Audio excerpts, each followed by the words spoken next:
coloquei aqui para começar a gravação. Deixa eu só resolver, acho que não precisa da transcrição. Parar a transcrição. Tá.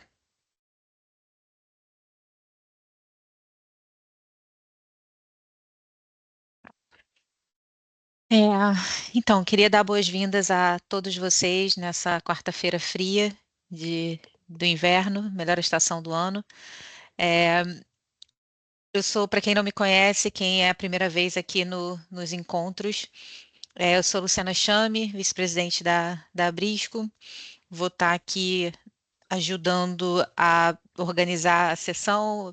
Às vezes eu vou me distrair um pouquinho, que eu estou aprovando a entrada das pessoas, acompanhando o LinkedIn para ver se tem alguém pedindo ainda para acessar com algum tipo de problema, mas qualquer coisa vocês podem escrever no chat, eu vou estar acompanhando também e pensar nas suas perguntas. Depois, quando o Alex for se apresentar, ele explica como é que ele prefere melhor que a gente corra a reunião, mas enfim, eu vou estar acompanhando aqui toda os comentários, os participantes, aceitando todo mundo. Se alguém tiver algum problema ou alguma dúvida de maneira geral, pode falar comigo, ok? Hoje a gente vai receber o Alex Vazoler. É Vazoler que você fala, Alex? É Vazolé, Vazolé. Vazoler. Às vezes é mais simples, né, do que parece. É, que é um parceiro nosso da Abrisco de muitos anos. Como estava, né, no nosso convite, eu acho que nossa área de segurança de processos é uma área muito pequena, todo mundo se conhece, quem não se conhece, pelo menos já leu alguma coisa, já ouviu alguma coisa. Eu acho que a Alex representa muito bem esse nosso grupo, né, que é um grupo pequeno e se vocês ainda não tiveram a oportunidade, o prazer de ouvi-lo falar em outros eventos, tenho certeza que vão gostar.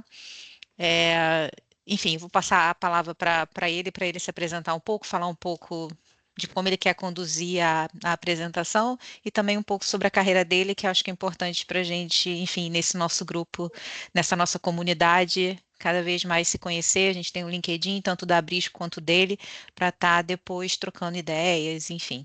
Tá bom? Alex, obrigada e tá com você. Eu agradeço, muito obrigado pelo convite, tá? Watson, tá com a mão levantada que fala alguma coisa? Parceiraço nosso aqui, tranquilo? Bem-vindo. Não, é só para falar com da Brisco aí, não recordo o nome dela. Luciana. É, Luciana, que o Alex é o nosso brother já de muito tempo aí, tá bom? Só isso mesmo, beleza? Ah, sim. Parceiraço, amigaço meu aqui. Eu tenho muitos presentes aqui, amigos muito queridos, tá? Então, mais do que tudo, gente, aqui é uma troca de experiências, tá? Eu vim passar aqui uma visão do que eu considero ali barreiras, tá? Mas tem muita gente aqui extremamente experiente. Por exemplo, eu fiz um curso, um dos melhores cursos que eu fiz de barreiras foi com a Flávia Carreiro, que está aqui no. É um dos presentes, um profissional extremamente qualificado, extremamente experiente, também parceiraço aqui da Brisco. Tá? Então, muito obrigado pelo convite. Tá? Então, eu vou combinar com vocês. Eu planejei a apresentação para 45 minutos. Prometo que eu fecho dentro de uma hora, tá? Aí, qualquer coisa, a gente para ali, a gente conversa um pouquinho, troca algumas ideias, algumas informações, responde algum questionamento, tá? Então, eu vou começar aqui a compartilhar com vocês. Conseguem ver a minha apresentação? Sim. Perfeitamente. Agora, tá no modo Sim. apresentação, inclusive. Tá ok. Perfeito, Sim. gente. Muito obrigado, tá? É um prazer tê-los aqui. Aqui é um QR Code com o meu LinkedIn, para quem quiser me adicionar, por favor, sinta-se à vontade, vocês são muito bem-vindos à minha rede de contatos, tá? Gosto ali de trocar ideias, de compartilhar experiências, assim, com todo mundo tem vivências diferentes, visões diferentes, atua em indústrias diferentes, tá? A gente está aqui, o objetivo principal é criar uma comunidade aqui de saberes e de conhecimento mesmo, tá? Me apresentar, eu sou engenheiro químico, tá? Eu sou especialista em segurança de processos, eu também agora estou terminando a minha especialização em segurança do trabalho, que eu acho importante ter essa visão holística, né? Porque segurança de processo e segurança de trabalho são como dois lados de uma mesma moeda, elas se complementam ali e são importantes para você desenvolver o que a gente chama de visão de segurança operacional. que você considera aquele amplo espectro ali de riscos que você tem que considerar na atividade da planta. Tá? São complementares, tá? Eu atuei na academia, eu atuo na parte de segurança de processo tem cerca de 5 anos, mas antes disso eu já trabalhava com projeto de sistemas de segurança, mesmo ali de sistemas de combate a incêndio, inundação, tá? De parte ali de segurança funcional trabalhei um pouco também, tá? E eu atuo como professor na parte de segurança de processo em algumas instituições. Tá, então eu vou apresentar aqui alguns pontos sobre a questão de engenharia de barreiras. Vou falar um pouquinho ali do que é uma barreira, fazer uma apresentação, um nivelamento. Tá? Eu vou falar primeiro do modelo de ressonância, depois da abordagem de SGSO. Eu coloquei na apresentação a abordagem do ICMM, mas pela questão de tempo acredito que eu não consigo entrar. Tá? Se der um tempinho eu comento alguma coisa. E da questão ali de auditoria e verificação. Tá? Então, antes de começar de barreiras, primeiro modelo que a gente sempre fala é o modelo do queijo suíço, do James Reason, tá? Que o James Reason falou o seguinte: toda barreira é como se fosse um queijo suíço, vai ter furos. O que isso quer dizer? Não existe uma barreira que é infalível. Todo o sistema de segurança vai ter uma taxa de falha inerente a ele. Existem sistemas de segurança com uma confiabilidade mais baixa, existem sistemas de segurança com a confiabilidade alta e existem sistemas de segurança com confiabilidade muito alta. Então, para quem conhece ali a metodologia LOPA, um sistema ali com fator de redução de risco 10 é um sistema moderado, de 100, um fator de redução de risco 100 é um sistema de alta confiabilidade, como por exemplo uma PSV, e um sistema de extrema confiabilidade, como por exemplo uma válvula trancada, que tem um fator de redução de risco de 1000. Tá? Que seria, se o caso extremo ali, uma barreira extremamente confiável.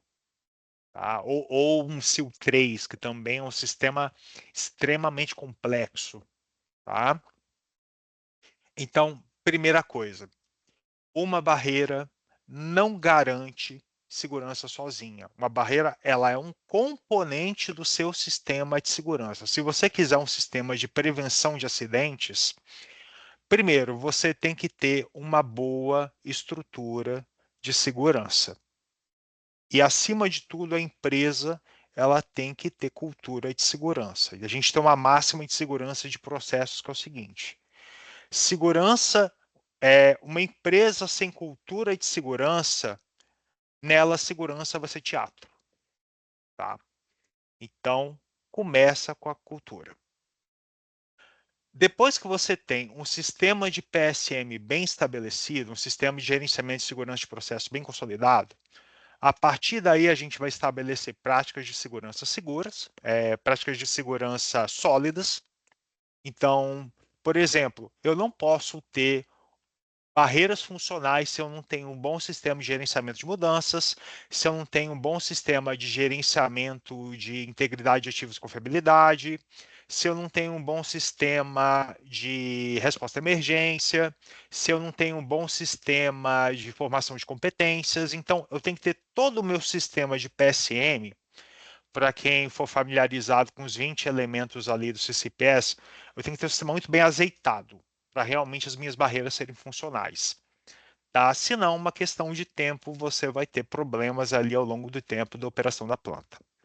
E por último, nós temos as barreiras, que são os sistemas de segurança de alta confiabilidade. Tá? Que depois eu vou falar alguns quesitos que a gente tem que avaliar. Tá? Aqui tem um histórico, eu coloquei aqui a referência do artigo, um histórico acadêmico do estudo de barreiras. Tá? Então, primeiro se começou com a questão da parte de inspeção, da parte ali de estudos de acidentes, né? Quais barreiras falharam para ocorrerem aqueles acidentes. Só que você tem um problema, que é o seguinte: históricos de acidentes em segurança de processo são poucos. Tá? Então, eu publiquei um artigo em 2023 que eu levantei junto com a amiga ali cerca de 150 acidentes de segurança de processo. Já foi muito difícil levantar um histórico de 150 acidentes, tá? Porque acidentes de segurança de processos são um evento relativamente raro. Mas quando eles acontecem, eles têm uma severidade extremamente alta, eles são extremamente danosos.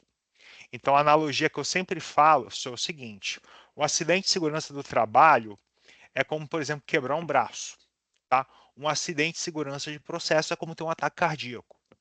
A probabilidade é bem mais baixa, mas quando ocorre, os efeitos são muito mais danosos, tá? Então, para você entender acidente de segurança de processos, para você entender auditoria de barreiras, você tem que dar um passo para trás. Ao invés de você olhar a falha da barreira, você tem que olhar os fatores que levam à degradação das barreiras. Então, os estudos mais modernos, inclusive a gente tem estudos extremamente avançados ali, envolvendo inferência bayesiana em falha humana.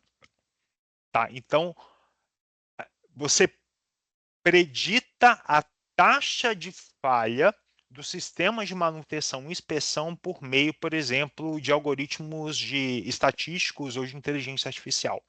Então, a academia já está nesse nível, tá? Então, hoje em dia a gente tem softwares que já fazem tentam fazer um monitoramento nessa pegada, principalmente ali com inteligência artificial. Quem tem YouTube vê o tempo todo passando aquela propaganda da Senosco, né? De software de integridade de ativos ali, que também seria um software nessa pegada na parte de inteligência artificial, tá? Então, se você quiser preservar a sua barreira, você tem que dar um passo para trás. Você tem que atacar quais são os fatores que estão degradando a qualidade da sua barreira. Tá? Aqui tem um modelo do livro do Honegal, tá? Que ele leva a uma série de motivos pelos quais ocorrem acidentes envolvendo barreiras, né? Então, esse aqui é um livro dos anos 2000, o Honegal, ele é um professor emérito, que ele já está aposentado, e nessa época eles já abordavam essa questão, tá? Então, sempre vai ter a questão da falha humana, seja uma barreira mecânica, que você pode ter uma falha na manutenção e inspeção, ou quando você tiver uma barreira ou controle crítico, né, no caso, por exemplo, ali da mineração, que envolva um procedimento ou algum tipo de resposta de um operador a um alarme, por exemplo, que envolve essa humana. Tá? Que são as barreiras que nós consideramos mais frágeis. Então, por exemplo, um operador respondendo ao alarme é uma barreira mais frágil, por exemplo, que uma função instrumentada de segurança, porque a função instrumentada de segurança é automática. Ah, mas Alex, por exemplo, um SIL1 e uma resposta a um alarme, uma análise com uma lupa, por exemplo, os dois têm um fator de redução de risco de 10. Sim, os dois têm o mesmo fator de redução de risco. Mas lembre-se, a lupa, por exemplo, que é uma análise que a gente associa muito a barreiras, ela é uma análise de ordem de grandeza. Então, mesmo tendo fatores de redução de risco parecidos, existem ali nuances, diferenças entre um e outro, tá? E o Honegal, ele propôs o que ele é chamado de modelo de ressonância. O que ele quer dizer com isso? Para você ter... Deixa eu pegar aqui o Bowtie, que o Bowtie fica mais fácil de explicar essa questão. Espera aí, deixa eu um pouquinho para frente aqui. Então, por exemplo, você teria o que a gente chama de ameaça ou causa, tá? Para uma... Deixa eu pegar aqui a ponteiro, perdão. Para uma ameaça ou uma causa ali de um incidente se manifestar como uma consequência, por exemplo, um operador fecha uma válvula indevidamente. Isso provoca uma perda de contenção, por exemplo, a liberação de gás natural. Esse gás natural, ela encontra uma fonte de ignição e forma um incêndio em jato, por exemplo. Eu tenho que ter uma falha de cerca de 10 sistemas de segurança independentes entre si. Então, tem que ter 10 falhas consecutivas. O Honegal chamava isso de ressonância. Ressonância é um modelo que vem lá da física, tá? Que é a ressonância, por exemplo, de uma forma bem simplificada. Imagina que você tem uma ponte, por exemplo. Essa ponte ela é sujeita a ventos, tá? Então, naturalmente, essa ponte ela vai ser projetada para ter uma certa flexibilidade. Então, é natural, por exemplo, que a ponte balance um pouco, por exemplo, durante um vento forte. A gente vê isso é muito comum, por exemplo, você está na ponte Rio-Niterói ali, você sente a movimentação da ponte, ela é feita para isso. Só que, teoricamente, existe uma certa velocidade de vento que vai fazer com que essa ponte atinja uma frequência natural e ela vai entrar em colapso. Tá? Isso é chamado de efeito de ressonância. E ela atingiu essa frequência natural ali da falha. Então, o Honeywell fala o seguinte: pode acontecer ocorrem circunstâncias nas quais você tem o que a gente chama também segurança segurança, a aviação chama de perfect storm, né? Você tem a tempestade perfeita. Então você tem uma confluência de fatores ali, uma ressonância que vai fazer com que todas as suas barreiras falhem. E uma ameaça, ou seja, uma falha operacional, se transforme, por exemplo, num incêndio ou numa explosão. Tá? Para que isso ocorra, a probabilidade disso acontecer é muito baixa. Por isso que eventos de segurança de processo são eventos raros. Então, se você quiser trabalhar na prevenção, você tem que atacar quais fatores? As ameaças, os fatores que levam às ameaças e os fatores que levam à perda de desempenho das barreiras preventivas, especialmente, mas também das barreiras mitigadoras. Tá? É aquela máxima de melhor prevenir do que remediar, ou seja, os 10 sistemas de barreiras têm que ser trabalhados. Tá? Aqui eu vou mostrar depois aqui. Esse aqui é o modelo de 10 barreiras da Petrobras, que eu gosto muito desse modelo. Tá? E só que é sempre melhor você prevenir. Ou seja, antes de a gente pensar na barreira, a gente tem que pensar quais fatores que vão provocar a perda de desempenho da barreira. Tá? Então a gente tem que dar esse passo para trás e ter uma abordagem mais proativa. Tá? Perdão, dei um passo. Tá? Vou usar aqui a definição da IGP 415, tá? Um anexo ali do padrão de integridade, ativos e confiabilidade, que ele ele faz uma padronização das barreiras ali. O que é uma barreira? Uma barreira é um mecanismo de controle de risco, tá? Se ele prevenir a ocorrência de um evento de segurança de processo, ou seja, segundo a CCPS, o que é um evento de segurança de processos? Um LOPC, uma perda de contenção primária. É uma liberação de fluido perigoso ou energia perigosa, tá? De forma não controlada ou não planejada dentro da sua bateria de processo. Tá? Aí, qual é a primeira pergunta que você tem que me fazer? O que é bateria de processo? Eu vou te responder. Depende da indústria que você trabalha. Bateria de processo para refinaria é uma coisa, bateria de processo para offshore é outra coisa, bateria de processo para mineração é outra coisa, bateria de processo para metalurgia é outra coisa. Então, a gente tem que entender que as ferramentas vão se aplicar em diferentes contextos. Tá? Então, aqui tem uma tipologia que o padrão faz de barreiras físicas, barreiras humanas e sistemas de gestão. Tá? Mas isso vai variar. Por exemplo, na mineração, o pessoal trabalha muito com o conceito, por exemplo, de controles administrativos, controles de engenharia e a parte ali também de controles procedimentais, por exemplo. Tá? Então, essa tipologia aqui é do óleo e gás, mas isso vai depender do tipo de indústria que você tem. Eu vou trabalhar aqui com essa daqui, que eu acho que ela é mais didática. Tá? Quais são as primeiras barreiras que você tem? As barreiras organizacionais, procedimentos administrativos. Por quê? Eles vão atacar os fatores de degradação das barreiras. Eles vão garantir que as barreiras sejam manutenidas, eles vão garantir que as barreiras sejam inspecionadas e vão garantir que as barreiras sejam devidamente testadas. Depois, você tem as barreiras humanas, que são as barreiras que dependem direta ou indiretamente de ação humana. Como, por exemplo, uma resposta de um operador a um alarme, a uma barreira humana. Você também pode ter, por exemplo, no caso de indústrias como mineração ou metalurgia, às vezes nem tem alarme, o operador ele trabalha na detecção, o operador trabalha na decisão e o operador trabalha na atuação. Tá? Você tem as barreiras de hardware e software sob demanda. Então, é aquela coisa. É um sistema que ele tem a detecção. Eu esqueci de comentar isso, mas é muito importante. Tá? Toda barreira tem pelo menos 3 elementos. Detecção, decisão e atuação. A detecção ela vai detectar algum tipo de desvio.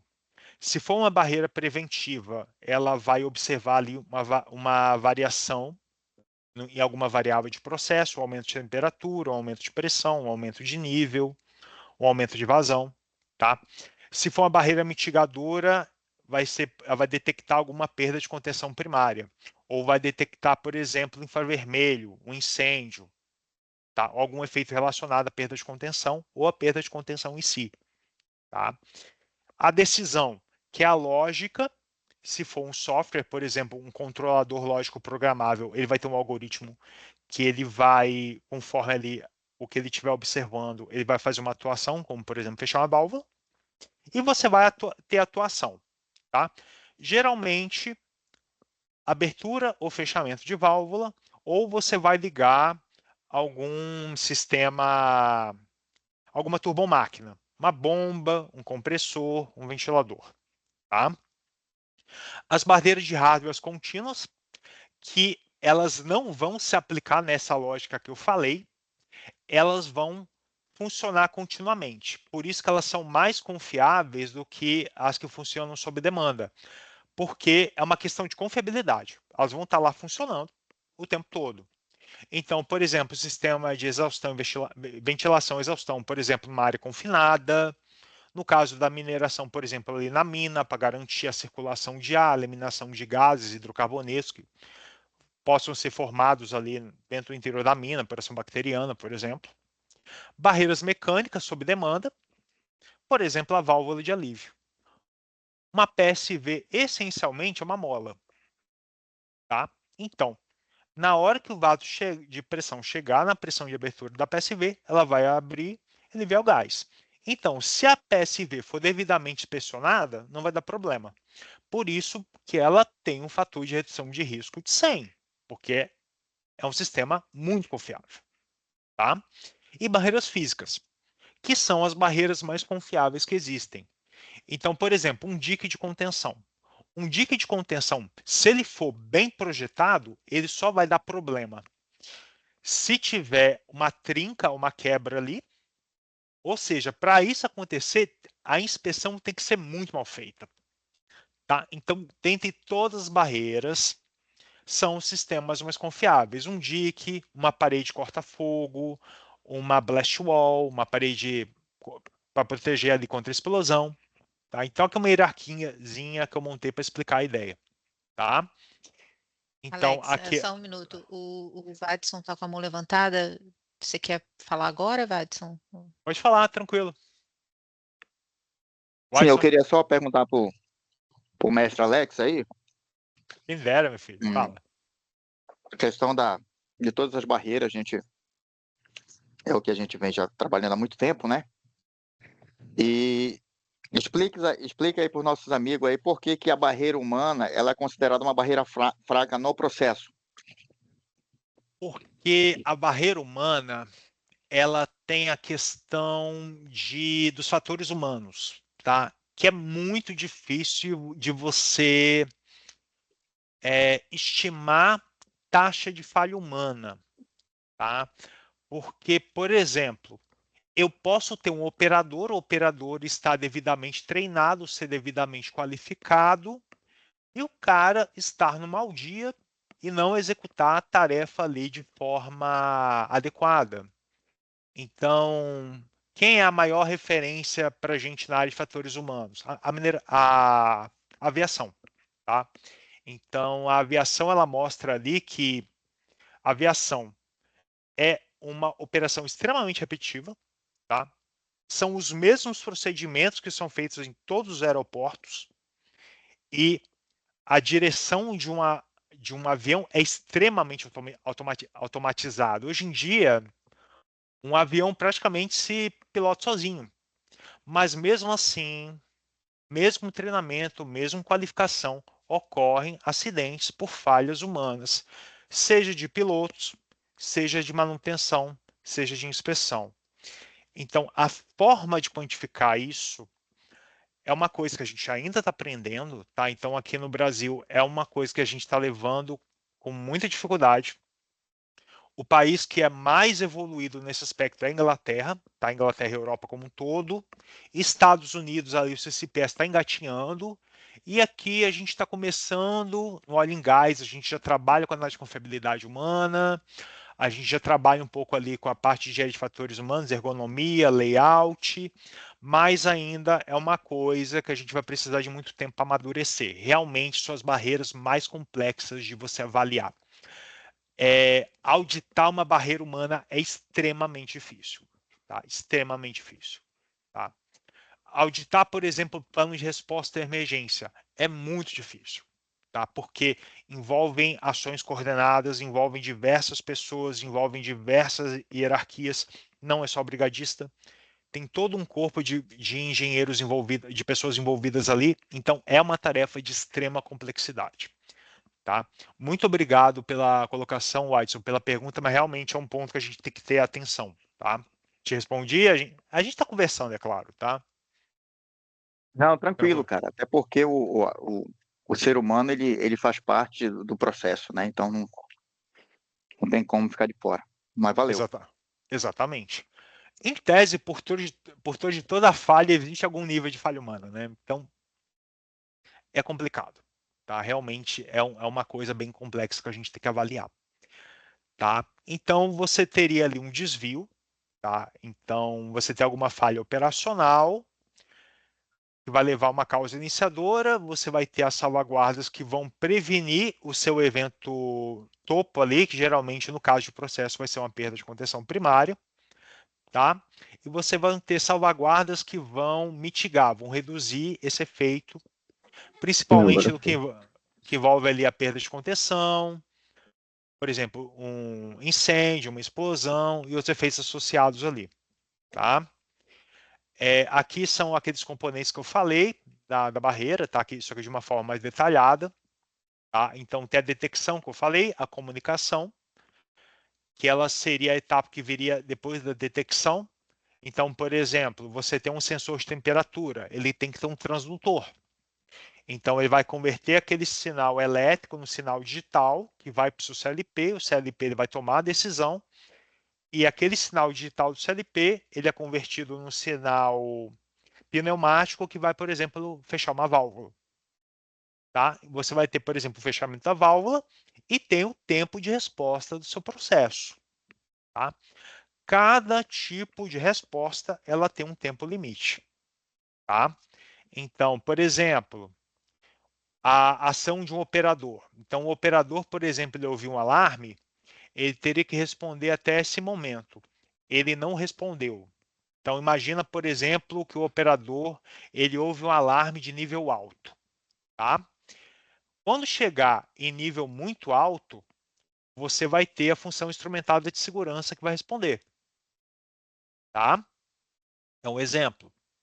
Então, você tem um tempo. Se a sua barreira ela não responder até aquele determinado intervalo, ela se torna incapaz de deter o cenário. Então, então a eficácia também tem que considerar essa questão do tempo de resposta ali. Ela tem que responder até uma condição limite ali. Tá? Então, aqui tem os critérios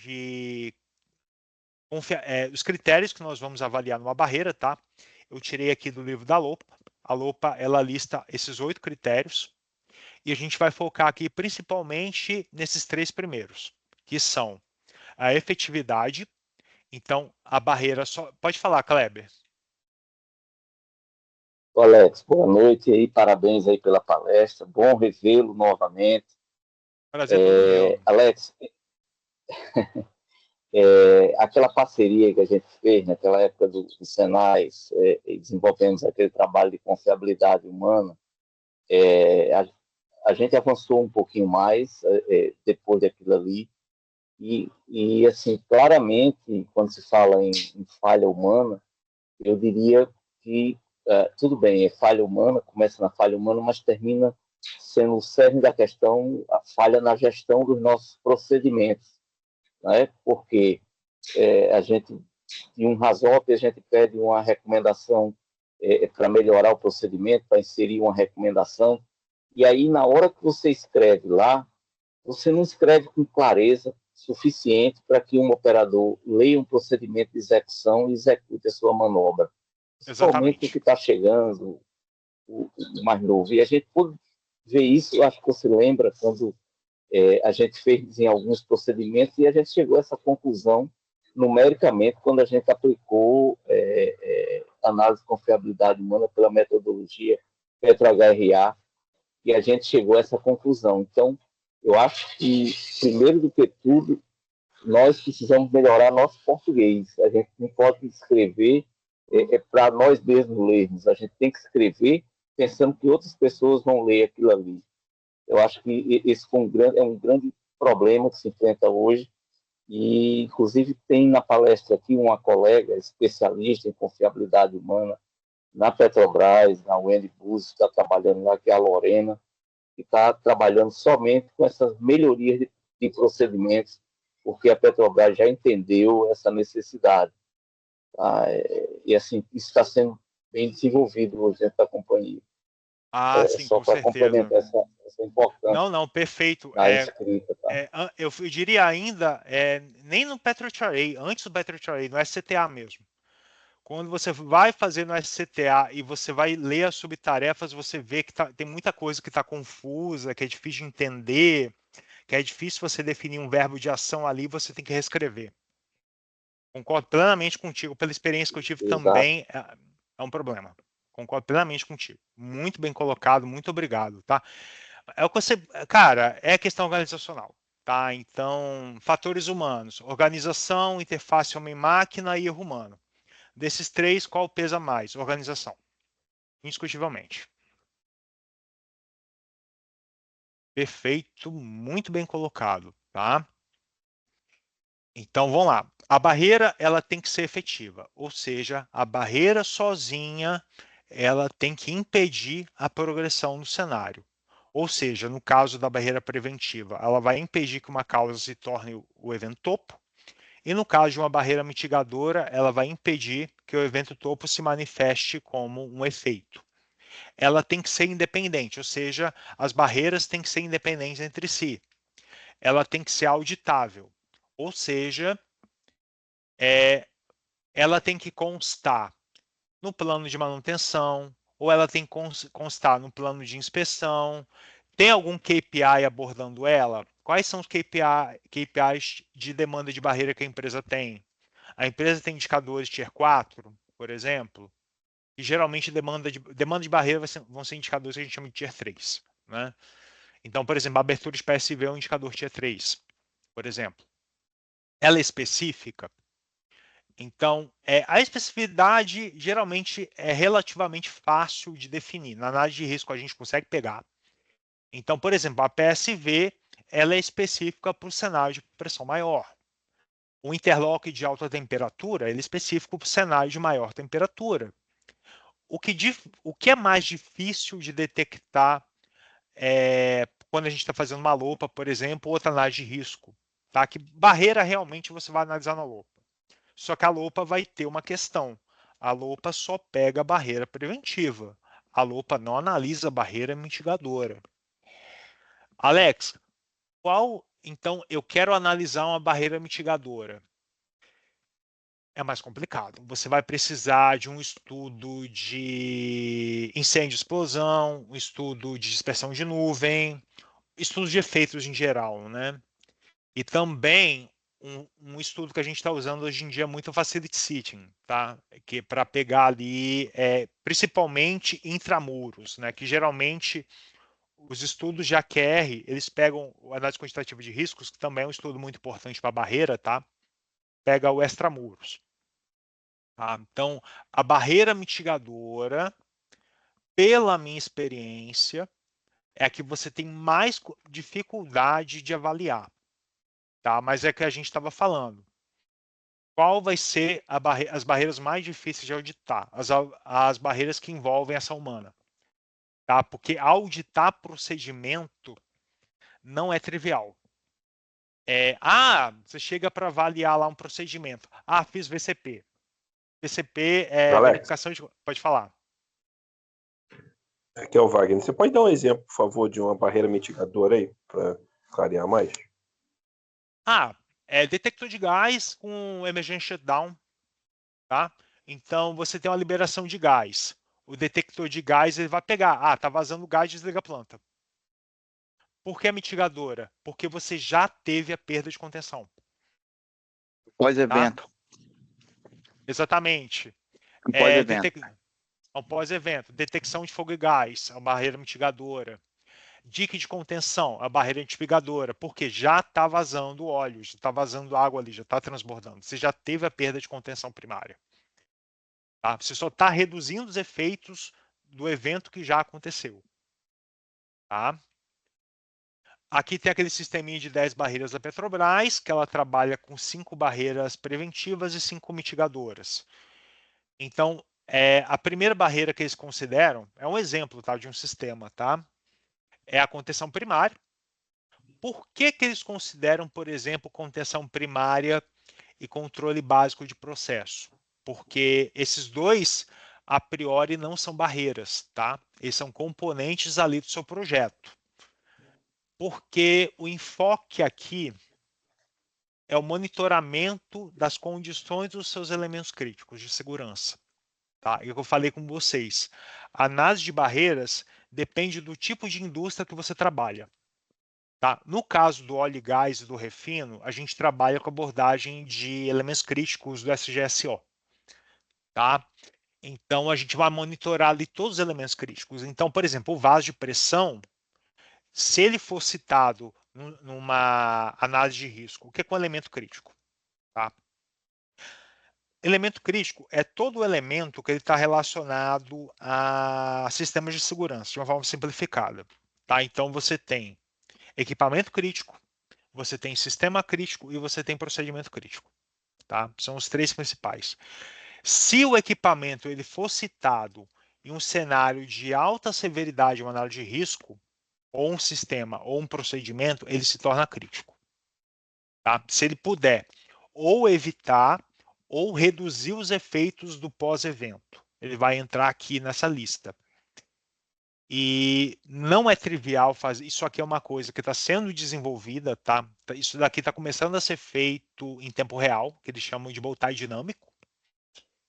E é complexo, tá? É bastante complexo avaliar essa integridade. Então, quais seriam as suas barreiras? A primeira seria o alarme com resposta humana, os seus intertravamentos, que entraria aqui os seus sistemas instrumentais de segurança, o sistema de alívio, que entraria PSV e qualquer sistema de alívio que tiver uma PRV, por exemplo, ou um disco de ruptura também, o emergency shutdown, tá? Que está relacionado ali à perda de contenção. Eles consideram também a questão da proteção contra explosão, né, do controle ali de fonte de ignição, seus instrumentos serão X, resposta à emergência, resposta da brigada, evacuação, resgate e abandono. Porque eles segmentam em 3 partes, por causa de plataforma de petróleo. Tá? Plataforma de petróleo é mais difícil com o shore. Por quê? Não basta você sair da área, você tem que evacuar. Então, você está numa área inicial de processo, você tem que ir para um ponto de encontro, No ponto de encontro, você vai receber instruções, você vai lá para o ponto de abandono. Lá no ponto de abandono, você vai pegar a baleeira, descer e ir para o mar para poder fazer o abandono da unidade. Então, se torna mais complexo do que, por exemplo, numa refinaria que você, indo para o ponto de encontro, você já está numa condição segura, tá? Ou deveria estar. Aqui é um exemplo de um bow tie, tá? Então, você tem aqui, por exemplo, as causas. Aqui você vai ter um evento topo, que no caso de bow tie de processo, geralmente vai estar relacionado ali à perda de contenção. E você tem os efeitos negativos que vão estar relacionados ali ao pós-evento. Tá? Agora, eu vou falar um pouquinho da Alex, questão... Pode falar. Pode falar, estou te ouvindo. fala, meu camarada. Boa noite a Beleza? todos, pessoal. Boa noite. Boa noite. Estou na rua aqui, mas não poderia perder a oportunidade de poder participar com Ah, um prazer, uma honra. Flash. Aqui, olhando aí esse Boltai, me veio à mente, eu sei que você não é o assunto assim agora, mas qual a tua visão quanto a isso, de poder estar praticando, executando o próprio Boltai em cenários críticos? Você acha que isso é uma boa? Não, Algumas para empresas atuam auditoria de dessa forma. barreiras, não, perfeito. Não, se enquadra perfeitamente a auditoria de barreiras, tá? O Boltai, ele é uma ferramenta gráfica de visualização. Então, ele facilita a visualização das suas barreiras, tá? Porque ele relaciona quais são as ameaças, tá? Que as ameaças vão ser as suas causas lá da análise de risco, com o evento topo e os efeitos que vão estar relacionados. E eu acho que o Boltai ele ajuda muito nesse aspecto, porque ele facilita a visualização.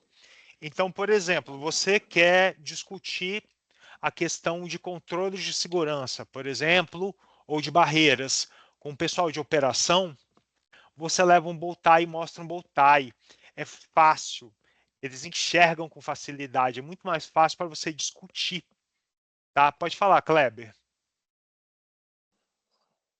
Só para contribuir e exemplificar, Alex, contribuir com a sua apresentação, nós temos hoje uma célula que trabalha 24 horas para acompanhar aquelas mudanças contingenciais e não tem tempo de fazer todo aquele processo de documentação para fazer o projeto de modificação e executar a mudança em si.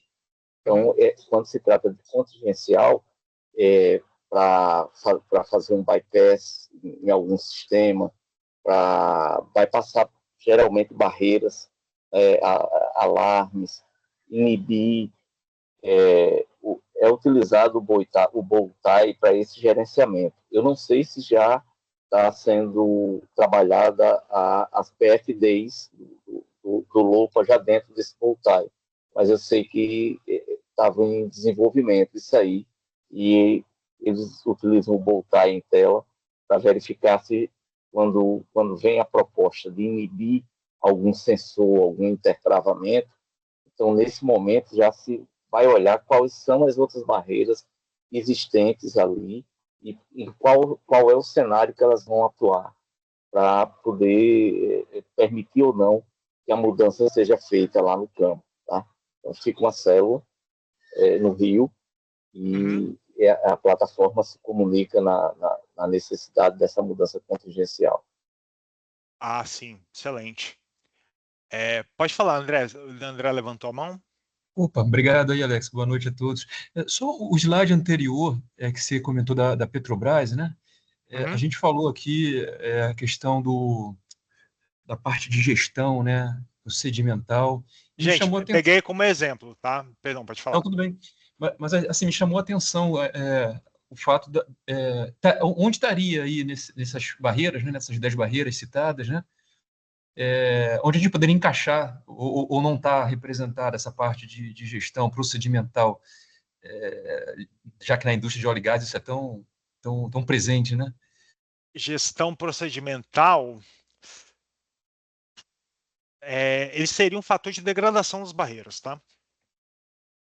Ele seria ele entraria. Porque é o seguinte: quando você trabalha com bow tie, você tem as barreiras e você tem o que a gente chama de fatores de degradação das barreiras, que são, digamos assim, seriam supracontroles que você tem que ter para impedir que as suas barreiras degradem. Então, se você não tiver um bom controle procedimental, você vai ter degradação de basicamente todas as barreiras. Certo. Tá? Então, ele entra como fator de degradação. Pode falar, Flávia. Oi, pessoal. Não, sabe um slide bom que você pode botar aí? Aquele seu do IOGP. Ali tem. Ah, sim, o IOGP, né? Aqui. Ó, aí, ó. Tá vendo que o Pronto, sistema de gestão, ele tá ali, ó, suportando. pronto, Exatamente. perfeito. Obrigado, gente. É porque no bow tie ele entraria como fator de degradação. Tá? Sim, sim. Aí. Não, perfeito, Flávia. Muito obrigado, muito bem lembrado, tá? Alex, Pode falar. Alex. boa noite, é o André Gandini aqui, prazer revê-lo. Parabéns pela apresentação. Eu acho que entra um pouco também a questão da distinção entre os procedimentos que a gente tem que são de sistema de gestão, os que são relacionados com a manutenção da integridade daquela barreira e os que são efetivamente operacionais de atuação daquela barreira, que são os que a gente faz análise de confiabilidade humana a priori, certo? Sim. É muito fácil de o bow tie ficar confuso em relação a esses elementos, porque, sobretudo porque esses procedimentos de atuação, eles não são independentes das barreiras. Então, a hora que você coloca o procedimento com uma barreira independente, você começa a considerar a probabilidade dele 2 vezes, entendeu?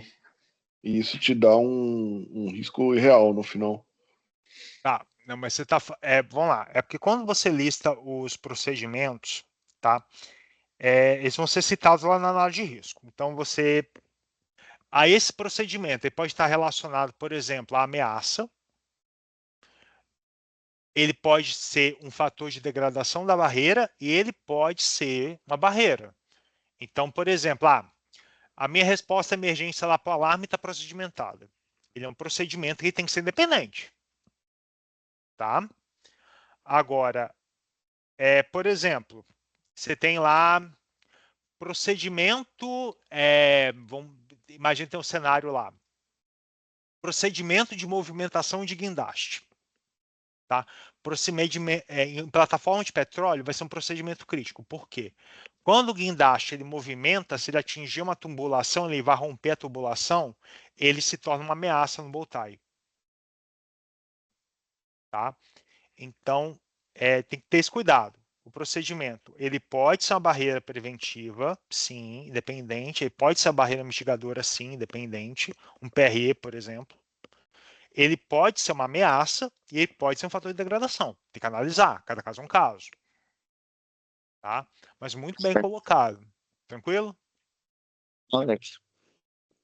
Oi, só para fazer uma contribuição com relação à questão dessas gestões, né, que a Petrobras usa, a gente faz serviço para ele, trabalha para ele, você trabalha também, essa gestão dinâmica dessas barreiras, né? Então, assim, ela considera lá no status elementos uma barreira elemento disponível, né? A barreira elemento degradado, a barreira elemento indisponível, né? Então, assim, o elemento disponível é aquele capaz de desempenhar, né, uma função de segurança quando solicitado. Já o elemento degradado, ele é o elemento, né, já com uma degradação, porém, né, sem necessário comprometer sua função de segurança, né? Ele, vamos dizer assim, ele está um elemento degradado. Agora, o elemento indisponível é aquele que a sua função de segurança, né, é comprometida, e tem uma função de segurança comprometida. Então, assim, a Petrobras, como a gente sabe, eu sempre falo, cara, assim, eu gosto da Petrobras, porque, para mim, a Petrobras hoje é o que tem o melhor acervo. Eu não sei se é nível de mundo, não, mas não sei, que eu nunca trabalhei para a Shell, enfim, para essas outras aí, mas o acervo da Petrobras, para mim, assim, ele é muito completo. né? E assim, à medida que a gente vai lendo, né, a gente vai, né, interagindo, a gente começa a ter esse entendimento, né? Por exemplo, quando tu falou aí do elemento ou a barreira contingenciada, né, essas medidas de contingenciamento, né, em conformidade com o processo de gestão, ela ela deve estar, né, ela tem que estar, né, adotada, né, para manter os riscos, né, do cenário, para que esse elemento de barreira dentro de limite aceitável de segurança. Então, traga isso para um limite aceitável de segurança, né? Então, assim, de tudo que eu falei, eu vou te fazer uma pergunta, né, dentro do que eu tenho visto com relação ao diagrama de Boltzmann, né? Que o Boltzmann é um diagrama, né? Ele representa lá, assim, eu vejo, né, dentro do diagrama de Boltzmann, tudo que está relacionado, né, ao lado esquerdo, que são as medidas prevencionistas, e o lado direito, que são as barreiras mitigadoras, normalmente a gente vê muito mais, né, sendo trabalhada o que é mitigado, né, o que é já o pós-evento, né? Então, assim, é o que mais é representativo que a gente vê isso no diagrama. Não sei se tu tem essa mesma concepção, mas de tudo que eu já vi, né, dentro do diagrama Boltzmann, eu vejo que as barreiras mitigadoras são muito mais representativas, muito mais utilizadas. É porque, o que acontece? A barreira preventiva, ela é in situ, né? Então, ela está ali no seu processo e, basicamente, a gente consegue fazer manutenção nela quando em parada mesmo. Então, ou quando você precisa ali fazer um contingenciamento dela e vai passar, e todo mundo sabe que é um processo complicado, você vai ter que fazer uma análise de risco, você vai ter que considerar o contingenciamento dela, você vai ter que ver os efeitos, você vai ter que propor alguma forma ali de redução de risco temporária, né? Algum tipo de tomar alguma medida ali para manter o nível de risco tolerável. Né? Limite aceitável de segurança. Exatamente. Tá. As mitigadoras, elas têm uma dificuldade do seguinte: elas, digamos, entre aspas, são mais abandonadas, tá? Porque realmente elas, as barreiras preventivas, elas vão atuar em demanda. Só que as mitigadoras, elas, a manutenção é mais complexa. Então, pensa, por exemplo, no sistema de combate a incêndio. As bombas, a gente faz teste semanal ali, obedecendo a NFPA. Agora, os anéis de incêndio, os sprinklers, a gente faz teste mensal. Nem é toda empresa que faz, então é mais difícil manutenir. Proteção passiva contra incêndio, você vai ter que fazer uma inspeção ali visual, você pode ter algum problema localizado, e é mais complexo realmente. Eu percebo, eu tenho essa percepção também, é mais custoso, tá? E elas são... Pode falar. Porque está muito bem definido, né, o diagrama. A gente tem lá tudo que for de ameaça, tudo que for de fator de degradação, né? E do outro lado nós temos tudo que é de consequência, né? E tudo que é de fator de degradação, né? Então tudo que está relacionado à mitigação está relacionado a reduzir a severidade da consequência. E tudo que está relacionado à prevenção, né? É a redução da probabilidade da frequência. Eu acho que as barreiras e os eventos, eu acho que a gente, no óleo e gás, eu acho que está bem mapeado. Os fatores de degradação eu já não acho tanto. Tá? Isso tem que ser melhor trabalhado. E, principalmente, a gente tem que começar a ter uma abordagem mais proativa com as barreiras. A gente tem que começar a trabalhar não só com indicadores Tier 3, a gente tem que começar a trabalhar com indicadores Tier 4 também. Tá? Então, inspeção no prazo, MOC dentro do prazo, análise de risco dentro do prazo, a questão também ali de treinamento, tá? Que você falou que é um problema muito sério, né? Por exemplo, você vender Tier 3, Tier 4 é ficar rico, né? Vamos dizer assim, né? Pois é muito difícil vender isso, né? Então, assim, o pessoal já pensa em eventos de grande proporção, né? Vamos pensar em Tier 1, Tier 2, e é igual aquela situação, uma torneira pingando, né? Uma hora ela vai passar a ser um Tier 2, Tier 1, né? Então, a gente tem que ter muito cuidado com isso. Exatamente, vai escalonar. Então, se a gente deixar a barreira degradar, a gente pode perder a barreira. A gente pode ter um Exato. evento ali Então, a gente tem que atacar ali realmente na prevenção. E só finalizando aqui a apresentação, pessoal, falar um pouco da questão de auditoria, tá? Então, uma auditoria, ela basicamente vai ser um projeto sistemático ali de avaliação, tá? Quando a gente trabalhar com barreiras, a ideia sempre é você... Aí tem os três principais tipos aqui, que é a auditoria interna, que é quando a gente faz a auditoria na nossa empresa, ou seja, são funcionários da própria empresa, tá? Ou prestadores de serviço. Então, isso é uma discussão até para um outro momento, né? Que uma coisa é você, como funcionário da empresa, fazer auditoria das barreiras da sua empresa. Outra coisa é você fazer auditorias como sendo terceirizado, por exemplo, um prestador de serviço. Isso é uma outra discussão, tá?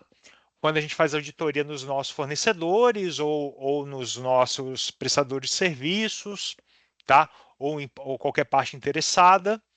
E quando eu contrato um agente, uma consultoria para fazer uma auditoria independente. Fora isso, também tem a questão de auditoria por seguradora. Tá? Eu colocaria um quinto tipo também, que é a auditoria por um agente regulador. Então, a gente poderia falar que tem até 5 tipos de auditoria. Entrariam como auditores independentes, tá? Mas só pontuando isso. Tá? Então, aqui são 5 elementos que a gente tem que trabalhar nas barreiras, que é a questão de priorização. Então, você tem que dar atenção às barreiras que têm o maior nível de redução de risco e envolvidas com cenários de maior severidade. Tá?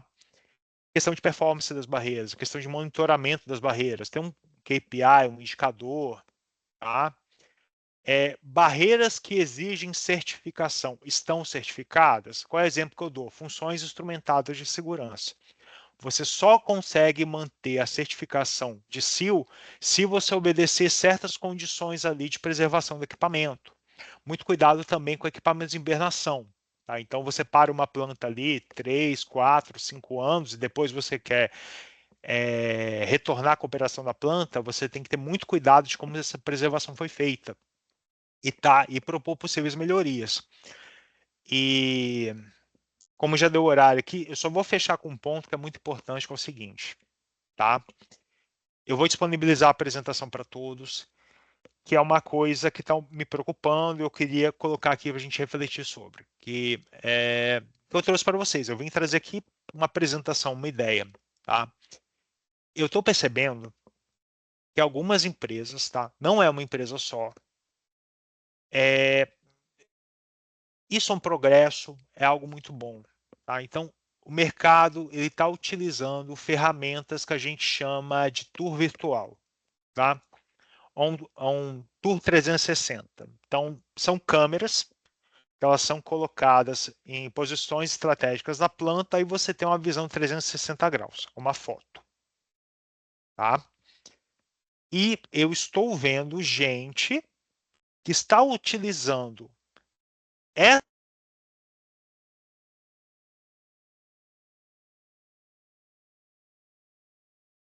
Alex Tudo, ficou Alex. mudo seu Alexia microfone. mutou, mutou sem querer aí. No auge, mutei agora, né? Sim. Uhum. Mutou sozinho Voltou. aqui. Obrigado, desculpa aí, gente. Nada. Então, um ponto, eu ia pedir um pouco de cuidado, uma coisa para a gente refletir. Cuidado. Primeiro, com que frequência essas fotos são atualizadas? E segundo, é uma coisa que um amigo muito experiente me falou uma vez, um especialista em inspeção. Quando você vai inspecionar um equipamento, uma barreira, você não inspeciona só com visão. A gente chama de inspeção visual, mas inspeção visual envolve 5 sentidos: olfato, audição, tato, tá? Então você percebe, por exemplo, você toca uma superfície, uma bomba está mais aquecida do que deveria.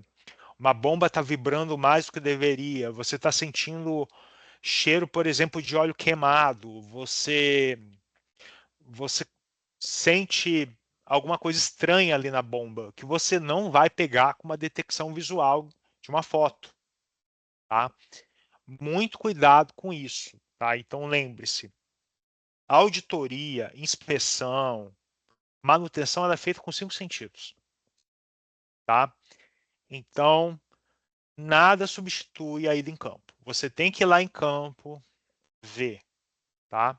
Eu sei que, por exemplo, plataforma é complicado de você ir lá, embarcar, ou ter uma estação de gás que é lá no interior do Maranhão, aí você tem toda uma locomoção para ir lá, ver. Então é muito importante esse ponto, tá? Então só ia colocar essa questão final, tá? E eu vou colocar agora no LinkedIn a apresentação para todo mundo, para download lá. E eu vou abrir para perguntas, porque a ideia principal aqui é abrir uma conversa, uma discussão, tá? Pode falar, Kleber. Alex, contribuindo um pouquinho com esse cuidado aí, da gente estar só olhando 3D, olhando o Google Street View para a plataforma, né, para olhar a figura, essa questão da atualização. Eu nem falei disso. PNID, Desculpa, eu estava pensando no Plan 360. Não, eu estou falando do plano 360, do 3D, Sim. inclusive dos PNIDs. Dependendo do cenário que se esteja avaliando, se é um cenário de severidade 4, 5 ou até 3, um cenário crítico, a gente complementa essa informação olhando o PI. O PI é um sistema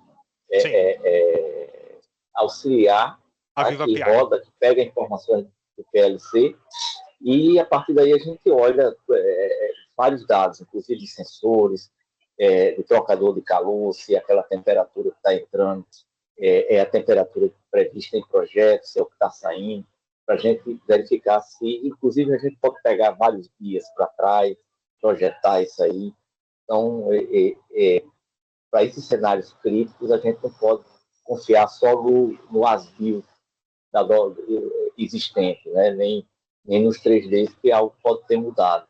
Então, de vez em quando a gente complementa isso aí com esse sistema aí, com o PI. E quando não tem jeito mesmo, aí tem que embarcar alguém, que aí tem problema de POB aí para embarcar. Exatamente, questão ali do contingente, né? Muito bem colocado. Isso me lembrou uma história que é o seguinte, por exemplo, PSV, tá? A gente estava vendo numa planta, tá, que o histórico de controlabilidade ali. Então, é importante você, assim, é porque existem diferentes situações. Eu falo, cara, por exemplo, você é engenheiro de segurança de processos de uma planta ou uma unidade, tá? Então, você tem que conhecer a sua planta. É diferente de uma consultoria ou uma outra situação. Então, por exemplo, a gente percebeu que estava tendo muito.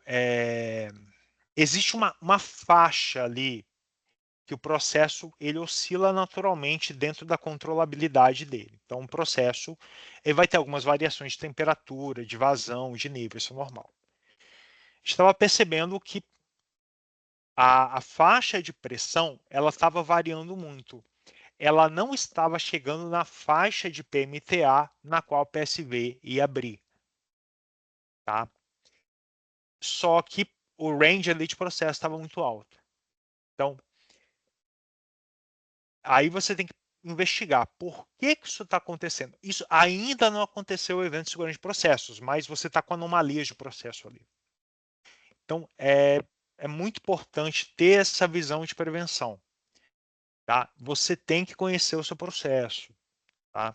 Eu falo isso com muito cuidado. Tá? Eu falo que isso foi um erro que eu cometi. Tá? De querer fazer análise de risco sem entender o processo tão bem. Tá?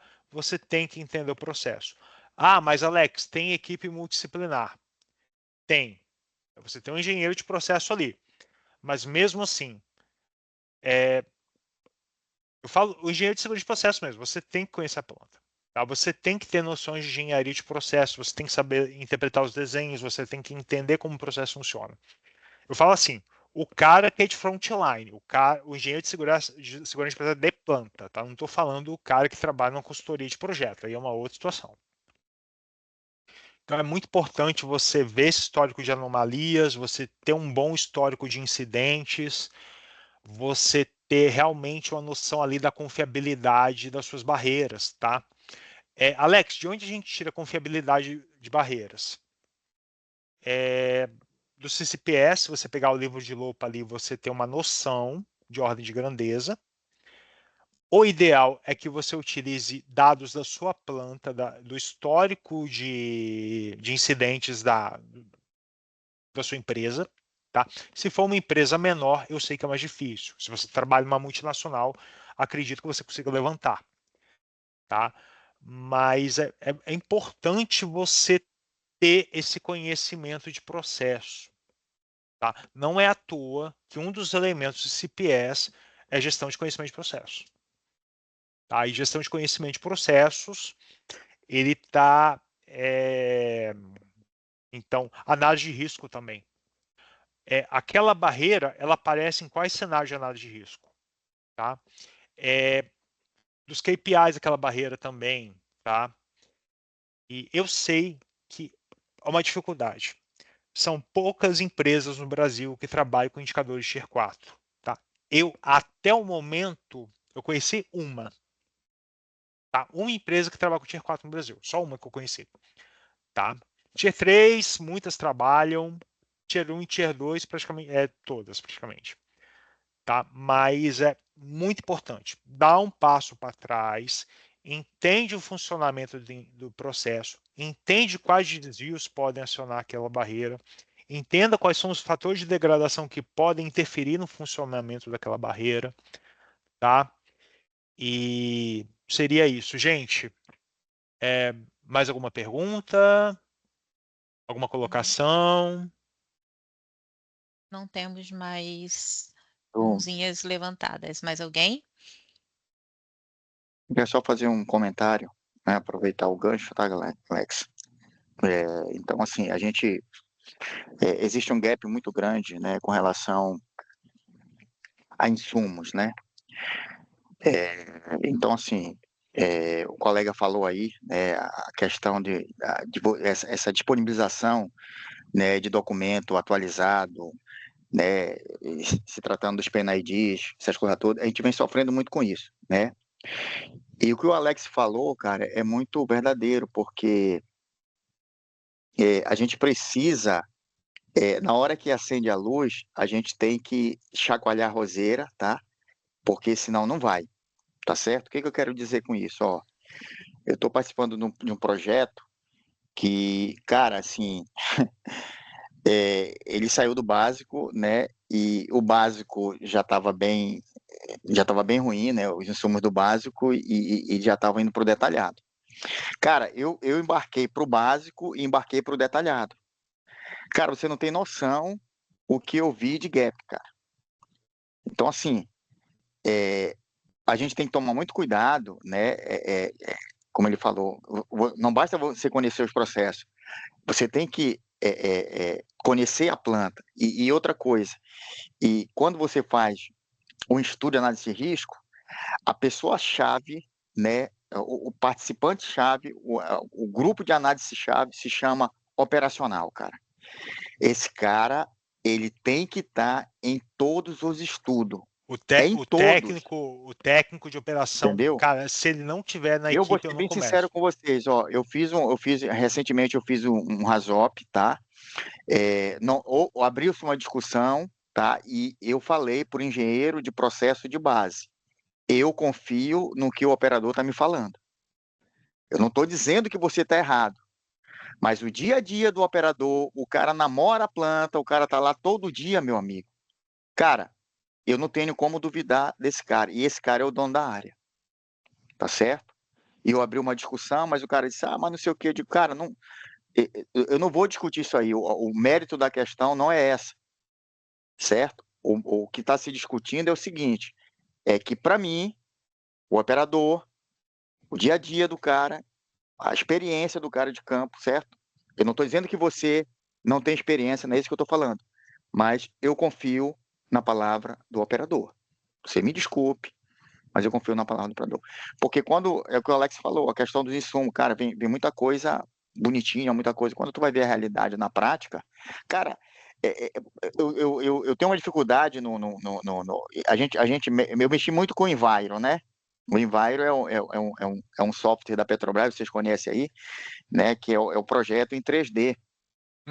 E, cara, muitas das vezes, cara, você não consegue localizar o tag de uma linha nesse environment. Então, cara, às vezes, se você for achar que essa linha não é, certo? É bom subir para averiguar, é bom embarcar, é bom Eu ter iria essa além. noção. Eu iria além, Exatamente. Em planta operando, às vezes você vai pegar o PNID, você vai em campo, não bate. Por quê? Teve um problema ali de Exato. PSI mesmo. Eu não estou nem falando, eu não vou nem falar a questão dos tags, até porque tag é uma coisa que a gente pra gente não muito importa, mas eu estou falando assim, cara, é uma linha. Da linha mesmo não tá lá. Que é um spec de né? É uma linha que um spec de 300, né? PSI de pressão, certo? E daqui a pouco é uma linha que é de 600. Então, cara, toma muito cuidado, cara. Não está passando água, está passando petróleo, tá? Então, Exatamente. a água é PVC. Então, a gente trabalha com risco muito alto, né? Eu estou falando do pessoal que é de segmento de petróleo e gás, mineração também não é muito diferente, né? Então, isso leva a gente ao momento de reflexão. Ele falou aí a questão dos indicadores de segurança, né? Ele falou Tier 1, Tier 2, Tier 3, né? O que é mais trabalhado, o que mais... Eu também desconheço, tá, Alex? Eu não conheço no Brasil nenhuma empresa que... Eu já vi várias que trabalham Tier 3, assim, né? Tier 4 não conheço, né? Das que eu passei não conheço. E a gente tenta vender Tier 4, o cara não quer comprar. São Paulo. Então, Tier 4 o cara não quer comprar, ele acha que... e aquilo que você falou, né? Você deu exemplo também de um evento, né? Você falou de um procedimento crítico, né? Da questão lá do guindaste, né? O guindaste, né? De um acidente, de um guindaste, pode haver um acidente de processo, né? Então, de um acidente, né, ocupacional, né? Ele pode resultar num acidente de processo, né? Então, essas coisas, a gente tem que ter esse momento de reflexão, porque a questão da responsabilidade civil e criminal está pegando, tá? Eu conheço amigos meus que perderam o CREA. Então, assim, cara, nós temos que estar junto, nós temos que, né, verificar, ir lá em campo, olhar se isso aqui realmente procede, se isso que o cara está falando é real. Então, essas coisas, porque é o nosso nome que está em jogo aí. Então, era só esse comentário que eu queria fazer aí, Alex. Não, perfeito. Muito obrigado. Fala, Jean. Boa noite a todos. Sou parceiro aí do Alex, do Watson também. Só contribuir um ponto também para a gente debater, gente ter muita atenção, gestão de sobressalentes para elementos críticos de segurança. Sim. Certo? Então, é uma coisa que a gente tem que estar bem atento e trabalhar nas empresas disso. Porque você gerir o elemento crítico, você gerir as barreiras de segurança. Mas se você não tem aquele suporte gestão de sobressalente, gente, é bater nas teclas no estudo de risco, é dizer a importância, é compartilhar desse cuidado, porque, às vezes, em plantas industriais, eu trabalho na refinaria e outras que a gente já trabalhou na área de onshore, né? A gente tendo a peça sobressalente, um elemento crítico, a nosso processo é acionada, pronto, gente, programar, ver aquela barreira, mitigar aquele momento já direto no elemento crítico, outro dia está resolvido. Então, a gente tem esse cuidado nas empresas trabalhar essa gestão de sobressalente. Só trazer esse compartilhamento com vocês aí, colegas. Não, perfeito. O que eu falei lá no início, para você ter barreiras funcionais, você tem que ter um programa de gestão de segurança de processos bem azeitado. Tá? Então, a gestão de sobressalentes é fundamental. Então, por exemplo, você tem diversas... Por exemplo, quais são componentes ali, turbomáquinas que são elementos críticos, as bombas de combate a incêndio. Você tem que ter um sobressalente ali. Aí você fala, eu tenho a bomba diesel, eu tenho a jockey, que tem uma função diferente da bomba diesel, eu tenho a bomba elétrica. Eu tenho que ter sobressalente cada uma. Tá? Mesmo tendo redundância delas, você tem que ter um sobressalente posto ali. Você não só de turbomáquinas, de qualquer equipamento que for necessário a troca, um filamento ali de um sensor. E você fazer essa programação, você fazer esse time, fazer essa troca programada, é uma máxima que eu aprendi de seguradora, é o seguinte, evidentemente que isso vai depender do programa ali que você tenha, tá? Uma coisa que o Brasil tem que melhorar também. Ainda nós trabalhamos muito com manutenção corretiva, a gente tem que investir em manutenção preditiva e preventiva, tá? Com manutenção preditiva, eu vou melhorar a manutenção preventiva, consequentemente, eu vou ter menos manutenção corretiva.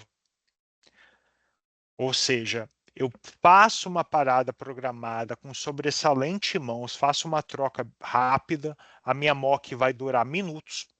Então, por exemplo, uma troca de sobressalente que eu demoraria 30 minutos para fazer, se for uma manutenção corretiva que a bomba parou, pode ser que talvez eu não tenha um sobressalente a mãos ali, ou seja algum componente que não fosse esperado, e eu vou ter que trazer de um outro lugar e leve 24, 48 horas, eu vou ter que ter uma parada ali de 48 horas, uma coisa que eu poderia fazer um bypass ali em contingenciamento em 30, 40 minutos.